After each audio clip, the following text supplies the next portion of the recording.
परमाराध्य सद्गुरु महाराज का प्रवचन ब्रह्मलोक में भी दुख है। प्यारे धर्मानुरागी भाइयों, हम लोग संतमत का सत्संग करते हैं। यह सत्संग हम लोगों को ईश्वर की भक्ति सिखलाता है। ईश्वर की भक्ति से सब दुख दूर हो जाएंगे, इसी आशा को लेकर हम लोग सत्संग करते हैं। साथ ही अगर सत्संग के ख्याल के मुताबिक रहेंगे तो शांति पूर्वक रहेंगे।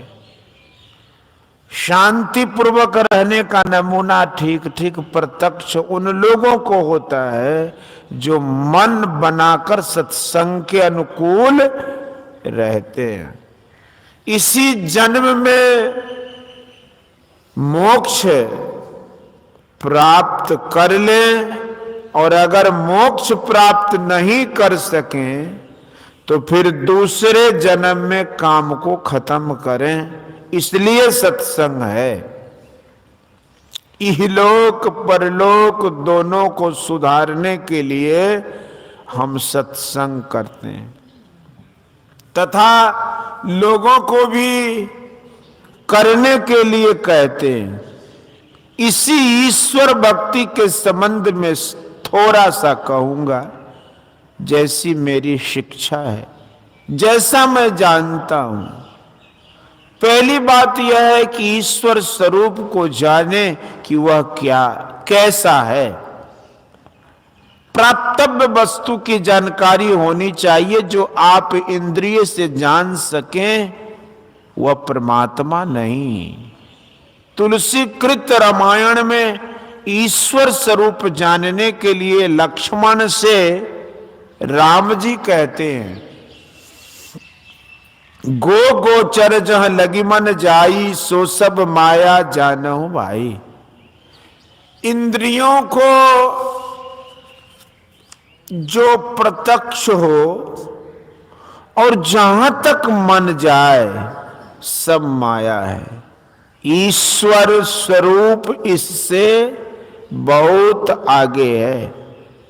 इंद्रिय गम जो कुछ भी है वह मायिक पदार्थ है। ईश्वर आत्मगम है, जिसे केवल आत्मा से ही पहचान सकते हैं वह ईश्वर है।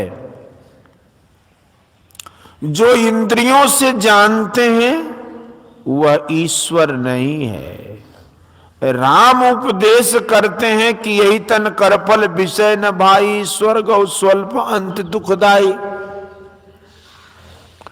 नर्तन का यह फल नहीं है कि विषयानुरागी बनो। स्वर्ग का विषय भी ओछा है और अंत में दुख देता है। विषय उसे कहते हैं जिसे इंद्रियों से जानते हैं। इसके 5 प्रकार हैं: रूप, रस, गंध, स्पर्श और शब्द। स्पर्श त्वचा से, शब्द कान से, रस जिह्वा से, गंध नाक से और रूप नेत्र से। इनके अतिरिक्त संसार में कुछ जानने में नहीं आता। कोई भी पदार्थ हो, कठिन, ठोस, तरल, वाष्पीय, लेकिन 5 विषयों में से कोई एक अवश्य है। पुराण में स्वर्ग के लिए जाना जाता है कि इंद्रियों के विषय वहां भी भोगते हैं, चाहे कितने ऊंचे दर्जे का स्वर्ग क्यों ना हो। राजा श्वेत ब्रह्मलोक गए, उन्होंने दान नहीं किया था। फलस्वरूप उनको ब्रह्मलोक में भूख प्यास सताने लगी। तब उन्होंने ब्रह्मा जी को कहा, ब्रह्मा जी ने कहा कि यहां खाने का सामान है ही नहीं, आपने कभी दान नहीं किया, उसका ही फल है कि यहां आपको भूख प्यास सता रही है। इसलिए आप अमुक सरोवर में जाएं, वहां आपका मृत शरीर सुरक्षित है, उसी का भोजन करें। राजा श्वेत ने पूछा कि महाराज, यह भोग मुझे कब तक भोगना पड़ेगा? ब्रह्मा जी ने कहा कि जब आपको अगस्त मुनि के दर्शन होंगे और उनका आशीर्वाद आपको मिलेगा तो आप इस कष्ट से मुक्त हो जाएंगे। राजा श्वेत लाचारी नित्य प्रति उक्त सरोवर जाते और अपने मृत शरीर का मांस खाकर भूख बुझाते। संजोगवश वहां अगस्त मुनि पहुंचे। उन्होंने देखा कि दिव्य शरीर है, लेकिन मृत शरीर का मांस खा रहे। तो उन्हें उनसे पूछा कि आप कौन हैं? राजा श्वेत ने अपना परिचय दिया और आशीर्वाद मांगा, तब वे उस भोग से मुक्त हुए। ब्रह्मलोक जाकर भी भूख प्यास सताती है, इसलिए कहा कि स्वर्ग स्वल्प अंत दुखदाई। वहां भी जब तक पुण्य है तभी तक रहो, फिर मृत लोक में आओ। इससे यह जाना गया कि जैसे विषय यहां है वैसे वहां भी है।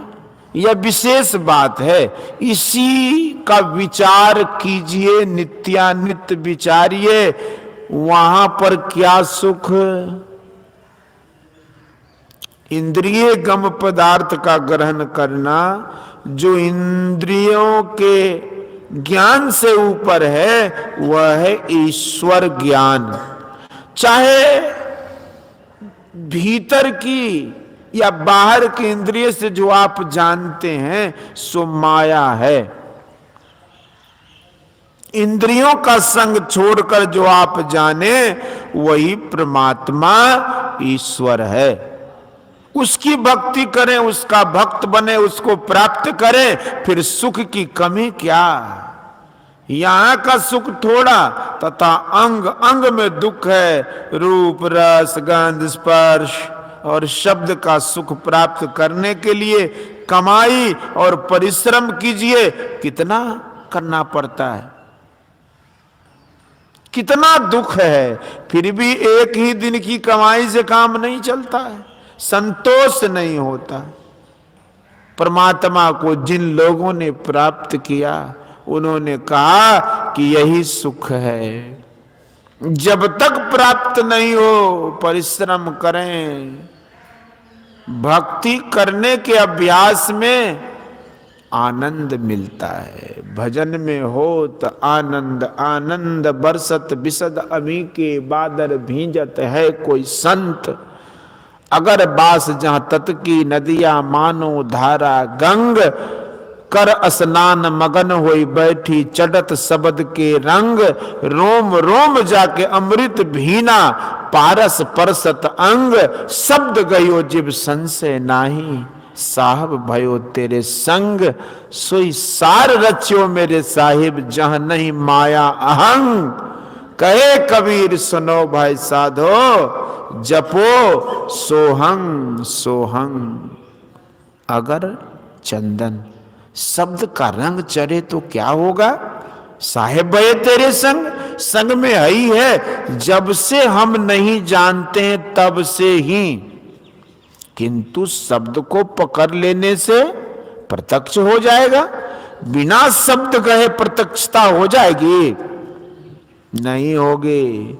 ध्यान बिंदु उपनिषद में है कि बीजाक्षरम परम बिंदु नादं तस्योपरि स्थितम सशब्दं चाक्षरे क्षीणे निशब्दम परमम पदम। अक्षर का बीज बिंदु है। पेंसिल या कलम रखो, पहले बिंदु ही बनता है। लकीर बनाते हैं वह बिंदुमय है। आप लोगों ने जो ध्यान बिंदु के पाठ में सुना वही परम बिंदु है। यहां आप लोगों ने सुना बिंदु ध्यान विधिनाद ध्यान विधि सरल सरल जग में परचारी। बिंदु इतना छोटा होता है कि उसका विभाग नहीं हो सकता, बहुत छोटा है, इसलिए इसे बिंदु नहीं कहकर परम बिंदु कहा। संसार में लोग चिन्ह करके बिंदु मानते हैं, लेकिन उसकी परिभाषा के अनुकूल बाहर में बिंदु नहीं बना सकते। इस परम बिंदु को प्राप्त करने से शब्द मिलता है, फिर शब्द का भी जहां लय हो जाता है वही निशब्दम परमम पदम है। अंत साधना करते करते आनंद आने लगेगा, मलियागिरी का सुगंध मालूम होगा तथा शब्द का रंग चढ़ जाएगा। तब हो जाएगा साहब भयो तेरे संग।